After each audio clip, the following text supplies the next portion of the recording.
पिछले टर्न पर हम लोगों ने इसेंशियल ड्रग्स क्या होती है, किसी देश के लिए इसेंशियल ड्रग का क्या वैल्यू होता है, ये हमने देखा। आज हम लोग उस क्राइटेरिया को पढ़ेंगे जो किसी इसेंशियल ड्रग के लिए इम्पोर्टेंट है। ठीक है, तो इसेंशियल ड्रग के लिए मेजर क्राइटेरिया क्या होना चाहिए। हमने आपको बताया था कि इसेंशियल ड्रग का मेजर इसेंशियल ड्रग वो ड्रग होती है जो किसी देश में किस ड्रग की डिमांड है उस हिसाब से उसकी एक लिस्ट तैयार की जाती है, जो इन गवर्नमेंट उस देश की जो गवर्नमेंट होती है वो तैयार करती है या WHO के द्वारा रिकमेंडेड होती है।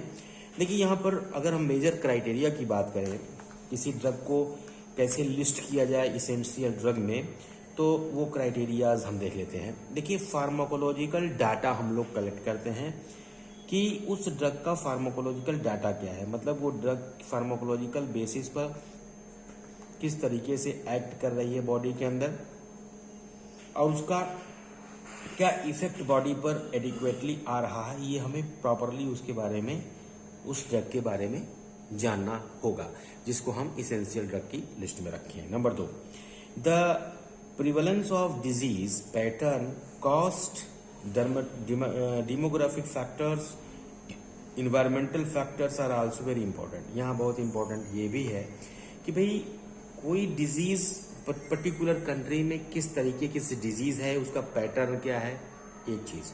दूसरी चीज कि वहाँ का जो इन्वायरमेंट है, डेमोग्राफी है, वहाँ का पैटर्न क्या है, इन्वायरमेंटल पैटर्न क्या है, वो सारी चीजें, प्लस कितनी कास्ट उस ड्रग की वहाँ पर बियर की जा सकती है पर्टिकुलर व्यक्ति के द्वारा या ह्यूमन बीइंग के द्वारा, वो जानना बहुत ज़रूरी है।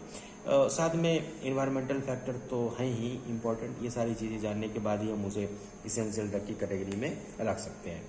उसके बाद थर्ड नंबर पे आता है कि where there are several options, और भी सेफ्टी का मेजरमेंट इम्पोर्टेंट है, उसकी इफिकेसी क्या है, कास्ट ऑफ ड्रग क्या है, ये बहुत ही मेजर क्राइटेरिया है लिस्टिंग करने का किसी ड्रग का नाम, कि उसकी कॉस्ट क्या होगी, क्योंकि बहुत सारे देश ऐसे हैं जो गरीब हैं, तो वहाँ पर बहुत हायर कास्ट की ड्रग को हम लोग इसेंशियल ड्रग में नहीं रख सकते हैं, तो ऐसा किया जाता है। The list has to be updated from, अब ये भी बड़ा इंपॉर्टेंट है कि लिस्ट जो है वो टाइम टू टाइम अपडेट भी होती रहती है, कि कुछ बैन हो जाती हैं ड्रग्स, कुछ मार्केट में ऑलरेडी अवेलेबल रहती हैं।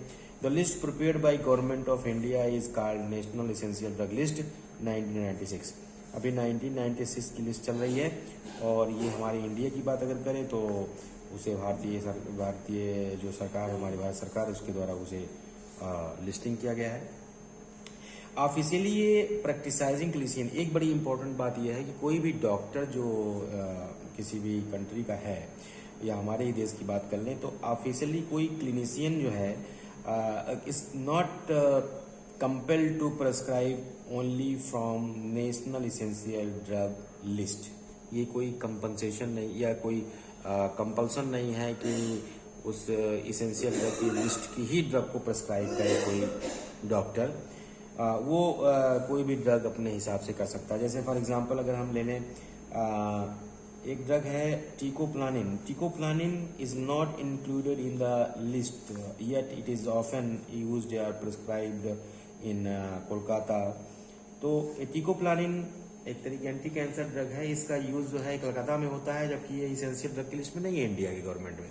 फिर भी कर सकता है कोई भी क्लिनिशियन यानी कोई डॉक्टर। एक्टिव प्रिंसिपल क्या होते हैं, ये बड़ी इंपॉर्टेंट बात है कि कोई भी केमिकल कॉन्स्टिट्यूएंट जो ड्रग का है, वो जो रिस्पॉन्सिबल है फार्माकोलॉजिकल एक्शन शो करने के लिए, वही एक्टिव कॉन्स्टिट्यूएंट जो है ड्रग का, वो क्या कहलाता है, एक्टिव प्रिंसिपल होता है। अब हम बात करते हैं फार्माकोपिया की। तो फार्माकोपिया भी आपने सुना होगा, ये एक ऑफिशियल बुक है। क्या है ये, एक ऑफिशियल यानी एक ऑफिशियल बुक है, डिस्क्राइब करती है एक्सेप्टेड ड्रग को एंड मेडिकल प्रिपरेशन को, like Indian pharmacopoeia, IP, British pharmacopoeia, BP, United state pharmacopoeia, USP and so on. इस तरह के हर देश की अपनी एक फार्माकोपिया है जो किसी पर्टिकुलर ड्रग को उसको उसमें इंक्लूड किया गया है, उसकी प्रिपरेशन को और उसका डिस्क्रिप्शन प्रॉपरली मैनर में दिया गया है। अब हम लोग बात करते हैं यहाँ पर डोज की। अगर हम डोज की बात करें, देखिए ये क्लियरली आपको दिखना चाहिए डोज। अब अगर हम डोज की बात करें, प्रॉपरली ये दिखना चाहिए डोज।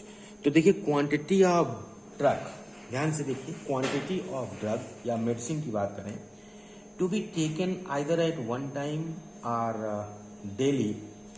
आप कितनी ड्रग एक बार में लेते हैं या फिर डेली उसका क्या डोज है, ये देखा जाता है।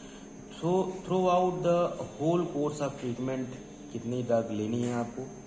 हाँ, रेडियोथेरेपी भी एक ट्रीटमेंट है। It is a quantity of radiation to be administered. कितना रेडिएशन, उसकी क्वांटिटी कितनी होनी चाहिए पर्टिकुलर ट्रीटमेंट के लिए, ये इंपॉर्टेंट है। उसके बाद आते हैं फॉर्म ऑफ मेडिसिन। अब मेडिसिन कितनी तरह की होती है, ये बड़ा इंपॉर्टेंट है।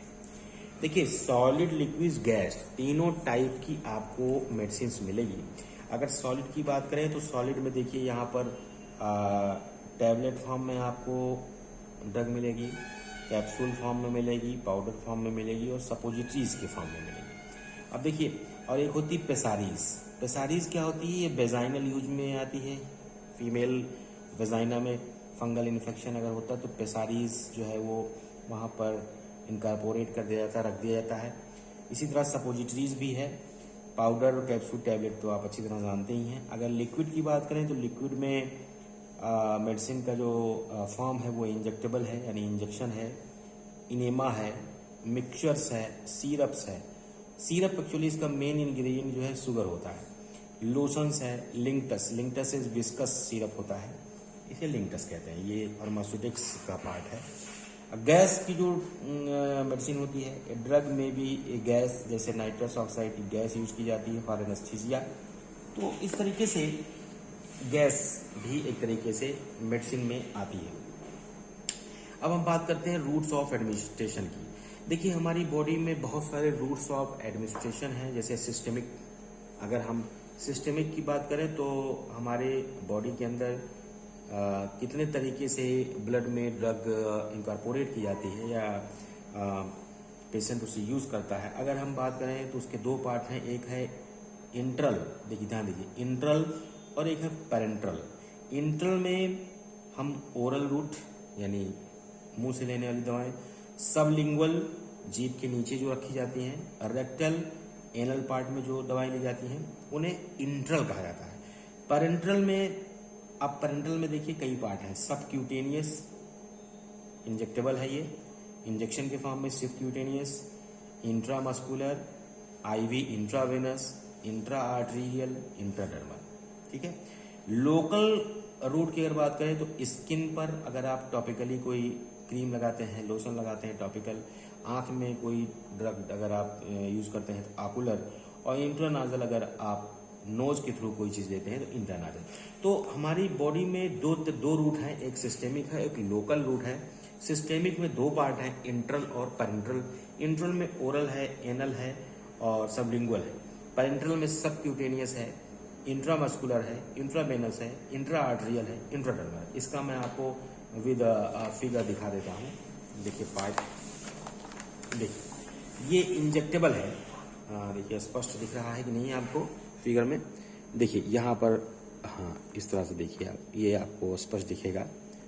हाँ देखिए यहाँ पर इंजेक्टेबल रूट, और कैसे इसे हम देते हैं ये भी इम्पोर्टेंट है। देखिए अगर हम इंट्रामस्कुलर दे रहे हैं तो देखिए बिल्कुल ध्यान दीजिए, इंजेक्शन को हम लोग बिल्कुल से 90 डिग्री पर देंगे। ध्यान दीजिए, इंट्रामस्कुलर मतलब मसल्स में आपको देना है इंजेक्शन। सबक्यूटेनियस की बात करें तो सबक्यूटेनियस में देखिए यहाँ पर सबक्यूटेनियस इंजेक्शन है। इस तरीके से यहाँ पर आप सबक्यूटेनियसली भी इंजेक्शन दिया जा सकता है। ये 90 डिग्री नहीं होगा, 45 डिग्री होगा। उसके बाद इंट्रावेनस की बात करें तो देखिए ये इंट्रावेनस रूट है। उसके बाद इंट्राडर्मल, जो सबसे ऊपर का हिस्सा है डर्मिस का, वो इंट्राडर्मल हो गया। इंट्रामस्कुलर सबसे डीप इंजेक्शन जो है वो इंट्रामस्कुलर है। फिर उसके जस्ट ऊपर आपको सबक्यूटेनियस पार्ट मिलेगा, वो हो जाएगा आपका सबक्यूटेनियस रूट, ठीक है। और इसके बाद ठीक उसके ऊपर आपको इंट्रावेनस रूट मिलेगा और ठीक सबसे ऊपर आपको मिलेगा इंट्राडर्मल। तो इस तरह से उसकी जो है पोजीशन भी होती है। अब इंट्रल रूट में अगर हम ओरल की बात करें तो उसका एडवांटेज क्या है कि सबसे बड़ी चीज़ है कि इसका प्रोसीजर बहुत सिंपल है, इसका लो कास्ट प्रोसीजर है। सबसे बड़ी चीज़ क्या है कि इसका सरफेस एरिया बहुत ज़्यादा मिल जाता है और सेफर रहता है देन इंट्रावेनस। और डिसएडवांटेज क्या है, इरेगुलर होगा एब्जॉर्प्शन इसका ड्रग का, स्लो होगा एक्शन इसका। इमरजेंसी में आपको तेज़ी से अगर रिजल्ट चाहिए तो इंट्रावेनस आईवी रूट आप दे सकते हैं, मगर अगर ओरल देंगे तो उसका रिस्पॉन्स लेट आएगा। प्रेजेंस ऑफ फूड, अगर फूड की प्रेजेंस है तो वो एब्जॉर्प्शन को अफेक्ट करेगी। टू लिटिल वाटर, हमें अगर ओरली कोई दवा ले रहे हैं और कम वाटर यूज़ कर रहे हैं तो जाहिर सी बात है वो can cause sucking of drug into oesophagus में जा सकती है। एब्जॉर्प्शन अकर्स वाया लीवर, ये बड़ा इंपॉर्टेंट पार्ट है कि अगर हम ओरल रूट से कोई मेडिसिन ले रहे हैं तो वो लीवर से बाईपास नहीं हो सकती, लीवर में जाएगी और जाने के बाद उसका जो है मेटाबॉलिज्म होगा और ड्रग का एक्शन लेस हो जाएगा। हिपैटिक फर्स्ट पास इफेक्ट भी इसे हम लोग बोल सकते हैं। उसके बाद ड्रग एब्जॉर्ब फ्रॉम इंटेस्टाइन से अगर हम एब्जॉर्ब होती है तो पहले वो पोर्टल वेन में जाएगी, उसके बाद लीवर में एंटर करेगी, उसका मेटाबॉलिज्म होगा, फिर उसका इफेक्टिवनेस कम हो जाएगा। इसको हम लोग फर्स्ट पास मेटाबॉलिज्म या फर्स्ट पास इफेक्ट कहते हैं। देखिए बाकी जो रूट ऑफ एडमिनिस्ट्रेशन है उसके बारे में हम नेक्स्ट टाइम पर डिस्कस करेंगे और उसके एडवांटेज और डिसएडवांटेज पर हम चर्चा करेंगे। इतनी चीज़ें आपको समझ में आई कि नहीं आई, कमेंट के माध्यम से हमें ज़रूर बताइएगा और आशा करता हूँ कि ये वीडियो आपको बहुत ही पसंद आएगा। इसे लाइक करिएगा और लोगों तक इसको शेयर भी करिएगा, जिससे कि ज़्यादा से ज़्यादा फार्मेसी के बच्चे चीज़ों को डीप स्टडी के थ्रू इसको समझ सकें, अपने जहन में इसको बैठा सकें और याद रख सकें। Thank you very